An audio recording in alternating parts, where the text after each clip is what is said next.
మా ఇంటి దగ్గర ఏమేమి మొక్కలు ఉన్నాయో నేను చూపిస్తానండి. ఇదిగోండి, ఇదైతే దానిమ్మ మొక్క అండి. ఇదిగోండి, దానిమ్మ పువ్వు వస్తుంది.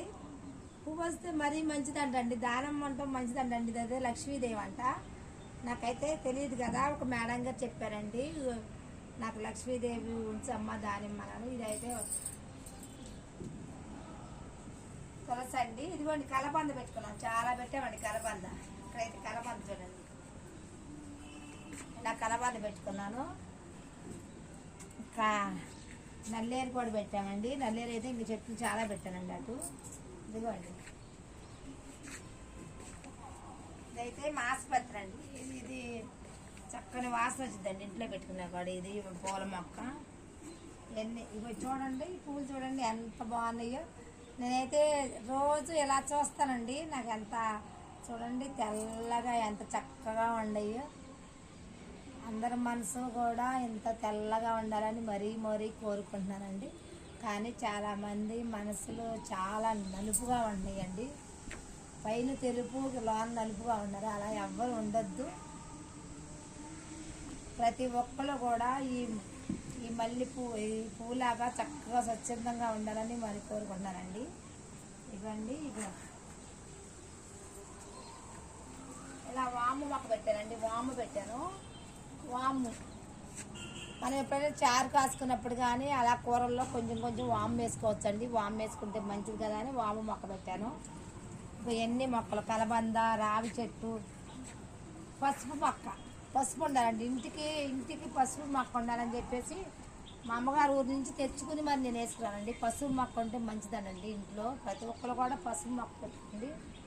ఈ మొక్క పెట్టాను, ఇలా పెట్టాను. మొలక మొక్కలు పెట్టాను. నాకైతే మొలక మొక్కలు కాయాలని కోరిక, కానీ అవి ఎప్పుడు కాస్తాయో తెలియవు. ఇలా పూల మొక్కలు ఈ మొక్క పెట్టానండి చూడండి. ఇదైతే ఆకుకే మొక్కలు వస్తాయండి. విచిత్రంగా ఉంది చూడండి, ఎన్ని మొక్కలే. ఇక్కడ కూడా పసుపు మొక్క పెట్టారండి. ఇంటికి పసుపు లక్ష్మీదేవి అన్నట్టుగా పసుపు ఉండాలంట. ఇవ్వండి, ఇక్కడ ఈ మొక్క కూడా ఇలా పూలు పోస్తున్నాయండి మనకు. ఇవ్వండి, మా మొక్కలన్నీ చూడండి ఎలా ఉండయో. మా మొక్కలన్నీ చూడండి ఎలా ఉండయో. ఇంకా పూలు పోస్తున్నాయి. లిల్లీ మొక్క అండి. లిల్లీ పూలు చూడండి ఎలా పూసిందో. ఒక్క కొమ్మ చూడండి ఎలా పూసింది. ఇది మనం ఉండేది రెంటిల్లేనండి. రెంటిల్లు అయినా సరే నాకు మొక్కలంటే ఇష్టం అని చెప్పేసి ఈ మొక్కలన్నీ పెట్టుకున్నానండి. ఇలాంటి అసలు సంతిల్లు కొనుక్కుంటే ఇంకా ఎక్కువ పెట్టుకుంటానండి. నా కోరికైతే మాత్రం ఒక సంతిల్లు కట్టుకోవాలని చాలా కోరికగా ఉందండి. అద్దింట్లోనే ఎన్ని మొక్కలు పెట్టానంటే సంతింట్లో అయితే ఇంకెన్ని మొక్కలు పెడతానో చూడండి. అసలు అద్దింట్లో అయితే ఊరుకోరు కదా. ఇన్ని కుండీలు పెడితే ఎవరైనా ఊరుకుంటారా? ఊరుకోరు కదా. చూడండి, మీరు కూడా ఇలా మొక్కలు పెంచుకోవచ్చు. మనకి ఇలాంటి మొక్కలు పచ్చని వాతావరణం చూస్తే బాగుంటుందండి. మీరు అందరూ కూడా మా మొక్కలు చూడండి ఎలా ఉన్నాయో మీరు కామెంట్ బాక్స్లో కామెంట్ చేయండి. ఓకేనా ఫ్రెండ్స్?